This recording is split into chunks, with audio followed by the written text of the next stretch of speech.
আমরা তো আসলে আগের আমলের সংস্কৃতিতে ফিরে যেতে চাই না যে প্রতিদ্বন্দ্বীরা নিজেদের মধ্যে শত্রুতা তৈরি করবে। আমরা কেউই এখানে শত্রু না, ফলে এখানে আসলে এই সহিষ্ণুতা থাকা উচিত। এটাই গণতন্ত্র।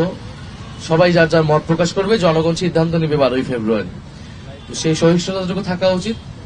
কিন্তু গতকালকে আমরা যেটা দেখেছি এবং এভাবে চলতে থাকলে আসলে নিরপেক্ষ বা লেভেল প্লেইং প্লেগ্রাউন্ড থাকবে না। মিডিয়া থেকে শুরু করে সব জায়গায় একটা একপাক্ষিকতা আমরা দেখতে পাচ্ছি, নির্বাচন কমিশনের ভিতরে একপাক্ষিকতা দেখতে পাচ্ছি, এবং এখন তো ফিজিক্যালি আক্রমণ করা হচ্ছে আমাদের সারা দেশে। বিভিন্ন আমাদের বোনদের গায়েও তাদেরকে নির্বাচনী কার্যক্রমে বাধা দেওয়া হচ্ছে, আক্রমণ এবং হেনস্থা করা হচ্ছে।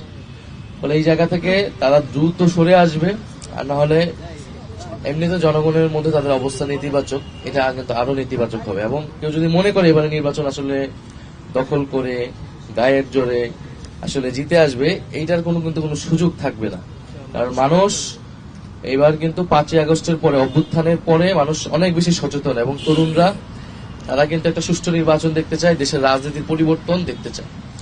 তো এই জায়গায় আমরা ইলেকশন কমিশন এবং যারা এই কাজগুলো করছে তাদের কাছে আমরা আহ্বান জানাবো যে তারা যাতে এই ধরনের ন্যাক্কারজনক কাজ থেকে সরে আসে। প্রতিপক্ষ তো আচরণবিধি শুরু থেকেই লঙ্ঘন করে যাচ্ছে, এটা তো আমরা নিউজও হয়েছে, আপনি দেখবেন যে কিভাবে পোস্টার লাগানো হয়েছে। এবার কিন্তু ইলেকশন কমিশন নিয়ম করেছিল যে পুরো পোস্টার লাগানো যাবে না, এবং আমরা কিন্তু এটা পালন করেছি যে পুরো পোস্টার বা রঙিন পোস্টার, তো উনি পোস্টার লাগিয়ে বা ওনার পক্ষ থেকে হয়তো পোস্টার লাগানো হয়েছে, এবং সেটা নির্বাচন কমিশনের আমরা অভিযোগও দিয়েছি।